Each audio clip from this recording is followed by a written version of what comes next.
ಎಲ್ಲರಿಗೂ ನಮಸ್ಕಾರ. ನೀವು ನೋಡ್ತಿದ್ದೀರಾ ಖುಷಿ ಸಾನ್ವಿ ಚಾನೆಲ್. ಇವತ್ತಿನ ರೆಸಿಪಿ ತುಂಬಾ ಟೇಸ್ಟಿಯಾಗಿರುವಂತಹ ಚಟ್ನಿ ರೆಸಿಪಿ. ಈ ಟೇಸ್ಟಿಯಾಗಿರುವಂತಹ ಚಟ್ನಿ ರೆಸಿಪಿ ಮಾಡೋದು ಹೇಗಂತ ಮೊದಲಿಗೆ ನೋಡೋಣ.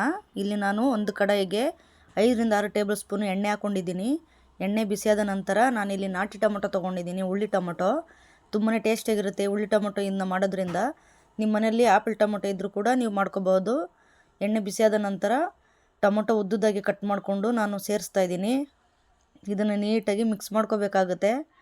ಟೊಮೊಟೊ ಎಲ್ಲ ನೀಟಾಗಿ ಸಾಫ್ಟ್ ಆಗಬೇಕು, ಅಲ್ಲಿವರೆಗೂ ನೀಟಾಗಿ ಮಿಕ್ಸ್ ಮಾಡ್ಕೋಬೇಕಾಗುತ್ತೆ.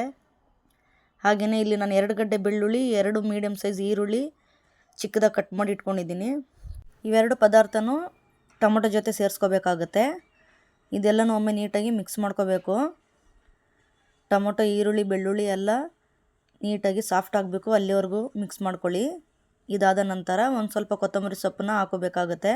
ಹಾಗೆಯೇ ರುಚಿಗೆ ತಕ್ಕಷ್ಟು ಉಪ್ಪು ಹಾಕ್ಕೊಳ್ಳಿ. ಎಷ್ಟು ಬೇಕಂತ ನೋಡಿಕೊಂಡು ನೀವು ಸೇರಿಸ್ಕೋಬೋದು. ನಾನು ಕಲ್ಲುಪ್ಪು ಸೇರಿಸ್ತಾ ಇದ್ದೀನಿ.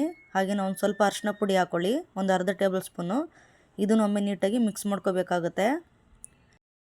ನಾವು ಈ ರೀತಿ ನೀಟಾಗಿ ಮಿಕ್ಸ್ ಮಾಡಿಕೊಂಡು ಫ್ರೈ ಮಾಡ್ಕೊಂಡು ಮಾಡೋದ್ರಿಂದ ಚಟ್ನಿ ಅಂತೂ ತುಂಬಾ ಟೇಸ್ಟಿಯಾಗಿ ಬರುತ್ತೆ. ಈ ಚಟ್ನಿ ರೆಸಿಪಿ ಮಾಡೋಕ್ಕೆ ಯಾವುದೇ ರೀತಿ ಕಡಲೆ ಬೀಜ ಬೇಡ, ಕಡಲೆಪಪ್ಪು ಬೇಕಾಗಿಲ್ಲ, ಅಷ್ಟು ಚೆನ್ನಾಗಾಗುತ್ತೆ ಈ ರೆಸಿಪಿ.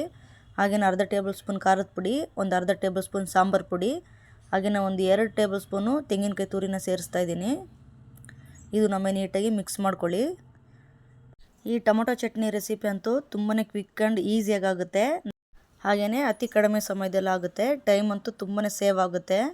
ಹಾಗೆಯೇ ಒಂದು ಸ್ವಲ್ಪ ಕರಿಬೇವು ಸೊಪ್ಪು ಹಾಕ್ಕೊಂಡು ಒಂದ್ಸಲಿ ಮಿಕ್ಸ್ ಮಾಡ್ಕೊಳ್ಳಿ. ಇದೆಲ್ಲ ನೀಟಾಗಿ ಮಿಕ್ಸ್ ಆದ ನಂತರ ಒಂದು ಲಿಡ್ನ ಕ್ಲೋಸ್ ಮಾಡಿ 1 ನಿಮಿಷಗಳ ಕಾಲ ಹಾಗೆ ಬಿಡಿ.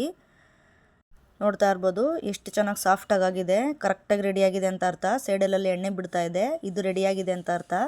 ಒಮ್ಮೆ ನೀಟಾಗಿ ಮಿಕ್ಸ್ ಮಾಡ್ಕೊಳ್ಳಿ. ಇದು ಸಂಪೂರ್ಣವಾಗಿ ತಣ್ಣಗಾಗಬೇಕು. ಇದು ತಣ್ಣಗಾಗೋ ತನಕ ಬಿಡಬೇಕು. ನೋಡ್ತಾ ಇರ್ಬೋದು ತಣ್ಣಗಾಗಿದೆ.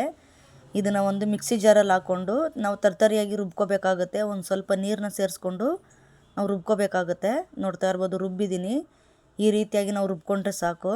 ಇದಾದ ನಂತರ ಒಗ್ಗರಣೆ ಹಾಕೋಬೇಕಾಗುತ್ತೆ. ನಾನಿಲ್ಲಿ ಒಂದು ಸೌಟಲ್ಲಿ ಒಂದು ಸ್ವಲ್ಪ ಎಣ್ಣೆ, ಒಣಮೆಣ್ಸಿನ್ಕಾಯಿ, ಕರಿಬೇವು, ಸಾಸಿವೆ ಇಷ್ಟೆಲ್ಲನೂ ನೀಟಾಗಿ ಫ್ರೈ ಮಾಡಿಕೊಂಡು ನಾನು ಒಗ್ಗರಣೆ ಹಾಕ್ತಾಯಿದ್ದೀನಿ. ನೋಡ್ತಾ ಇರ್ಬೋದು ಎಷ್ಟು ಚೆನ್ನಾಗಿ ಬಂದಿದೆ ಅಂತ.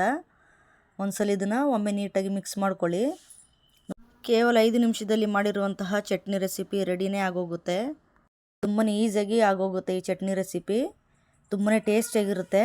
ನೋಡ್ತಾ ಇರ್ಬೋದು ಎಷ್ಟು ಚೆನ್ನಾಗಿ ಬಂದಿದೆ ಅಂತ. ಪ್ಲೀಸ್ ಇನ್ನು ನನ್ನ ಚಾನಲ್ ಯಾರು ಸಬ್ಸ್ಕ್ರೈಬ್ ಮಾಡಿಲ್ಲ, ಸಬ್ಸ್ಕ್ರೈಬ್ ಮಾಡಿ, ಲೈಕ್ ಆ್ಯಂಡ್ ಶೇರ್ ಮಾಡಿ. Thank you.